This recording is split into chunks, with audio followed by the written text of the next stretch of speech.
Right, hello, it's Dr. Thomas Daffern here. It's Sunday, it's my usual fasting Sunday, and it's the 14th, I believe, of March. We're in sort of spring, but it's still, cold. Alternately, with hot days, I suppose everyone in the Northern Hemisphere is looking forward to spring.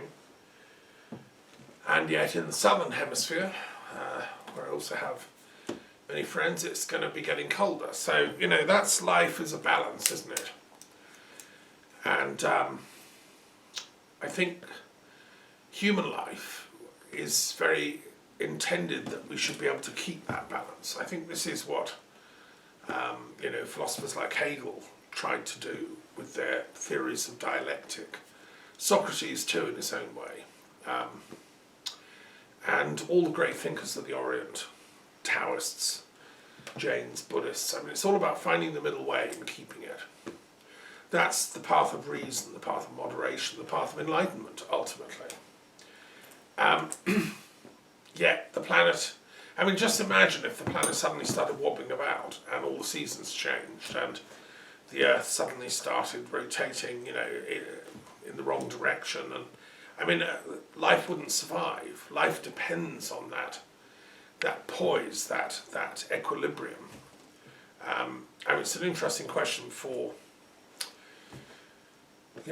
astrophysicists and astrogeologists as to how the Earth got its current tilt and how long it's had it. And ever since Newton and Kepler, we've been trying to figure out the maths of the orbiting of heavenly bodies.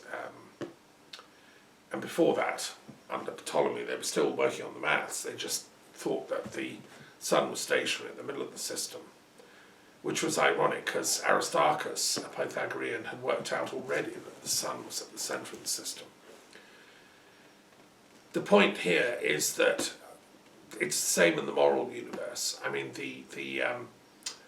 love astrology. I love the kind of pictures it creates. But I think the absolute central idea of astrology is that the heavenly bodies they represent a map for the inner cosmology of human ethical and spiritual progress. And it's not so much a question of details of what your chart show that you should be doing. It's more, have you been able to understand the significance of those movements in the ethical sense? And I think the important point is that this question of poise, balance, moderation, harmony. Pythagoras called that the harmony of the spheres. Harmony is so important to preserve. And it's true in the moral and ethical and political universe. And that's what I'll be talking about. Because that's what philosophy is. It's the sensing or the extracting of the music of harmony from discordant elements. And to be a philosopher is to somehow be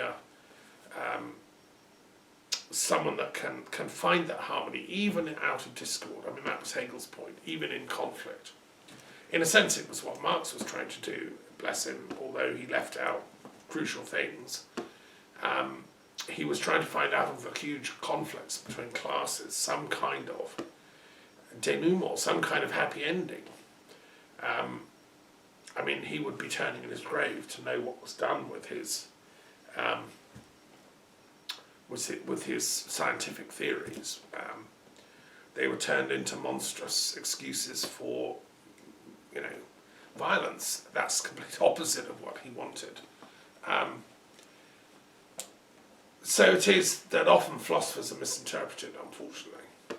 So one has a special duty to therefore communicate absolutely clearly and in a language nobody can really misunderstand. Philosophers often veil their works with incredible obscurity. Heidegger's a great example. A genius mind, but he was so obscure that hardly anyone reads him. If you do, it's very rewarding. Sartre's another, who has some great ideas, but veils them. Kant, I think, is the quintessential veiler of thought. One needs to retranslate these great thinkers back into ordinary language, which is one of my jobs as a teacher of philosophy. That's what I've done in my work in academia and in schools, trying to explain these texts to students. So, how does this relate to my theme, my main theme today? Well, political conflict, violence, destabilisation. I mean, it's going on in Britain as we speak. There have been protests, and there's lots of, people wondering, is Britain turning into a police state? I mean, I think I'm in Westminster. Is the Westminster government of Boris Johnson turning into some kind of police state or monster? Well, I think the answer is yes. I think I listened to some very rational voices speaking in favour of Scottish independence, that the thing with, this absolute power that Westminster's clawed to itself, based on the basis of a sort of failing feudal divine right of kings concept that's been resurrected post-Brexit by Rees-Mogg and his cronies, that by fiat you can do whatever you want, essentially, because, it's Henry VIII powers. So, I mean, they brought Henry VIII back from the dead, like a sort of cadaver, and stuck him invisibly into Whitehall and said, well, we can do what we want. And they've taught this idea to people like Priti Patel and the Attorney General. The whole Tory cabinet have just been fed this Kool-Aid, effectively, which is a nightmare to the British people, because it goes totally and utterly against all the instincts that we actually hold dear in the entire British Isles, of fairness, democracy, freedom of thought, freedom of assembly, freedom of protest, freedom of inquiry, science, a spirituality but not a fanatical one, a non-dogmatic kind of approach to religion and spirituality. This is the culture that I know and love. Well, I'm watching it being disentangled and dismantled by totalitarian powers that are misusing their plutocratic wealth to gain things like Facebook and the internet, to create fake realities which are costing us dear. And Brexit is one of the absolute, jewels in the crown of the destruction of British culture and values. It's an attempted attack on the whole of Europe. It won't succeed, but it will take down Britain unless we're very careful and think the antidote. I'm going to be sharing what I think the antidote is, but I'm addressing this on the level of moral political philosophy, okay? Also this week I've been carrying on with the work of the World Intellectual Forum, which I run here from Europe in the European wing. There's other branches in India and elsewhere. And I interviewed an amazing woman in Gaza who, young Palestinian woman, a liberal Muslim who wants to do something for her people, The people of Gaza are absolutely stuck in a nightmare situation, and this woman has a degree, she's a trained young lady, she has no hope, no prospects, they have no jobs, there's nowhere to go. It's a deplorable situation that the world is letting happen, and yet the European Union has tried and will continue to try, and Macron and all the kind of responsible European statesmen like Merkel and else, there's a whole new batch coming up, will continue to work for a peace settlement between Israel and Palestine. It's not that we love one more than the other, we love both Israel and Palestine. In fact, for centuries they were both offshoots and under the Greek and Hellenistic culture. There were cities and cultures and civilizational inputs in that part of the world. And Alexandria is probably the most important great citadel of wisdom and learning and teaching. Well, we can't let this place go down. This is part of our bigger cultural heritage. Is both Palestine and Israel. And it's very important. I was just studying today about a great, interesting intellectual called Uudaimas of Gadara, which was a little town on the very far south eastern shores of Lake Tiberias, or the Sea of Galilee. And it was a Hellenized town in the time of Jesus and before. And this was a philosopher who came from that town. It's now in Jordan, and it's very famous for its ruins. He then ended up, it's a long story, he travelled all over the place. He was a philosopher and an academic, we would say an intellectual of the highest order, born there, born in Gadara, which was then part of what they called Syria. And he ended up travelling. He went to Alexandria for a time, studying, teaching. He went to Athens. He ended up in Rome, and he taught there for a while. And then he went to the south. He ended up at Herculaneum near Naples. And he had a tremendous library. Like all scholars, I have a vast library. He had the equivalent in his day. It was all in scrolls. And he was a specialist in Epicurean thought, of a very subtle kind. Epicurus was a great Athenian intellectual that said that the highest goal of life is intellectual pleasure. Spinoza said something else: the highest form of happiness is to love God. Well, God is the sort of the place at which all ideas are united. It's the place where intellectuals go for their holidays. God is the space of unity between all different branches of knowledge. The muses are in charge of their 9 domains of knowledge, but the one, Apollo, God, by whatever name, I don't care, you can call it Yahweh or Allah or Dionysus or whatever you want, that is the place of unity, and that was what Epicurus said is the highest form of pleasure. This guy, Uudaimas, who went from Gadara, ended up in Herculaneum with his marvellous library, writing all kinds of books and about philosophy.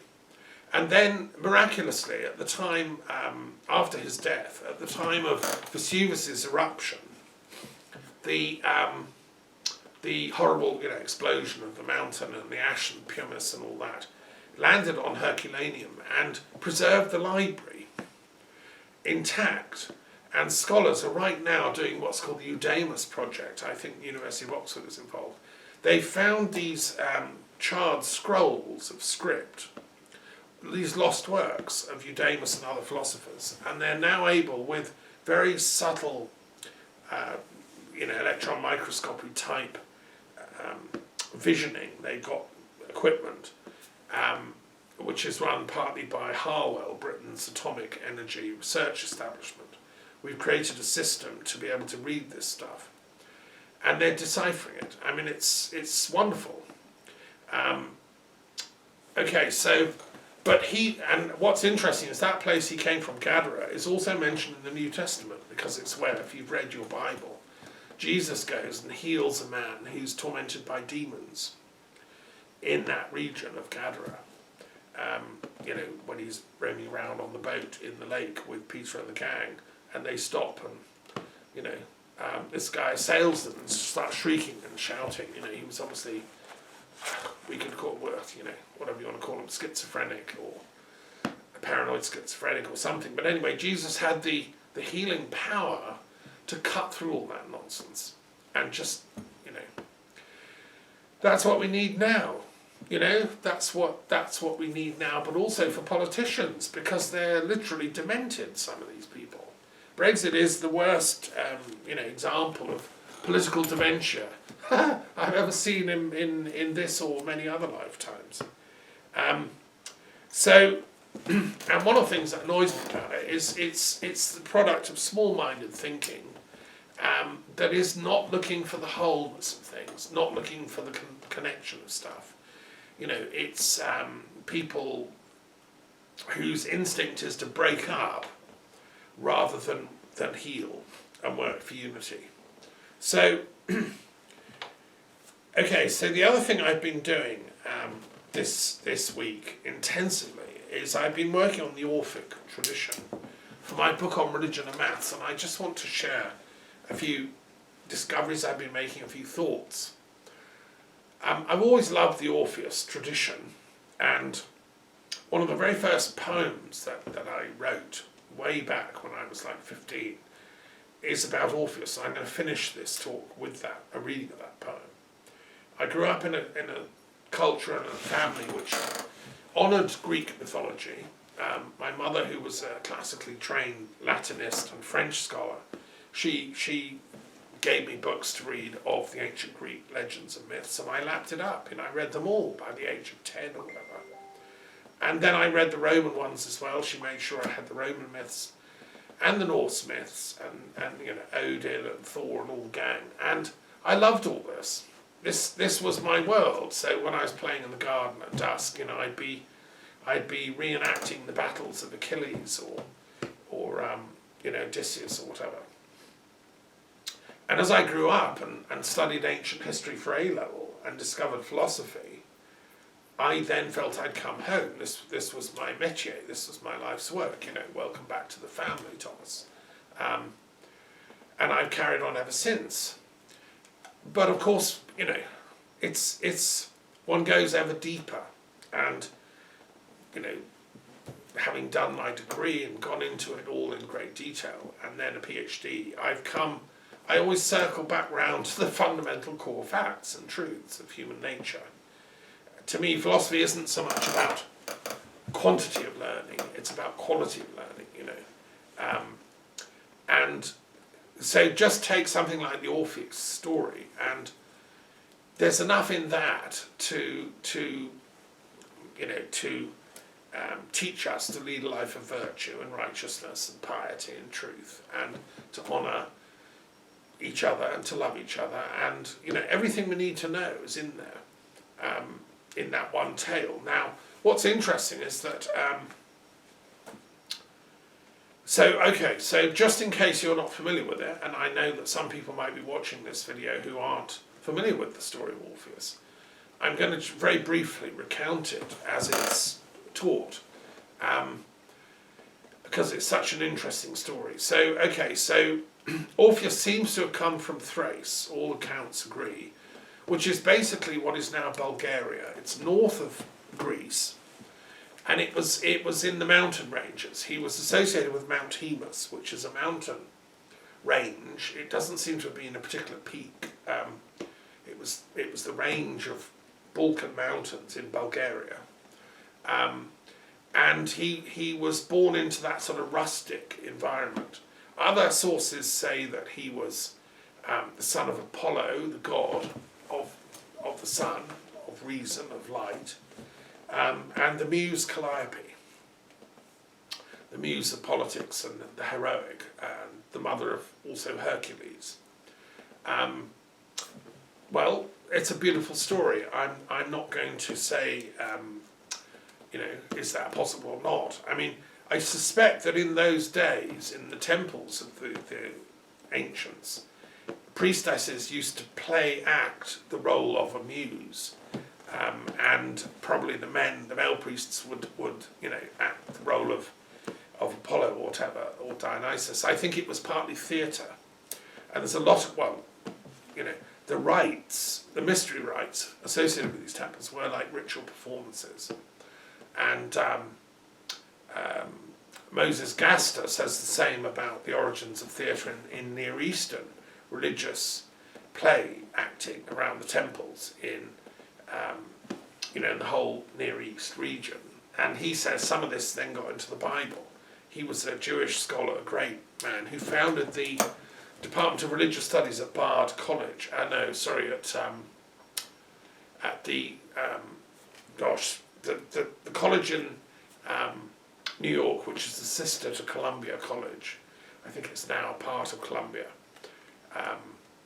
whose name escapes me. It's not Bard, but it's a famous. It was an all-women's college in New York. He founded the Department of Religious Studies there, and he wrote this amazing book on myth and theatre and religion. And he argued that a lot of the early religions of the Canaanites, the Syrians, people of Ras Shamra and Ugarit, people of who grew into what we call the Hebrews or the people of Israel, they all were doing ritual performances in their temples. The temples were like great theatres, and his case is pretty well made. and also that was true in Greece. And actually, they say they shared the same fundamental cultural origins, and it would have been the same in Crete and the Minoan culture and so on. And that's what lives on in the ritual dimension of the mysteries. It seems to have been the same in Eleusis, where the great mysteries of Athens were performed. Again, it was a kind of theatre pageant. Now, Orpheus was born into that context, and his parents might have been like high-ups in the mystery ritual temple culture of the time, and they regarded themselves as being, as it were, possessed by the gods. When you were in the zone, as they call it in psychology, the god would come into you, or the goddess. So anyway, from that background, he then had a inquisitive life. He wanted to study. It's said he travelled to Egypt and studied in a lot, other places. And then eventually he fell in love with and married Eurydice, who was an exemplar of virtue and truth. She was now the tradition says she was a dryad.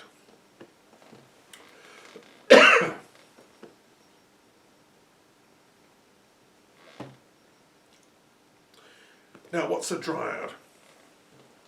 A dryad meant a kind of wood nymph, a priestess associated with the forest and with the trees, someone who trained in plant life and so on. Hang on, I'm just going to go and get a drink here.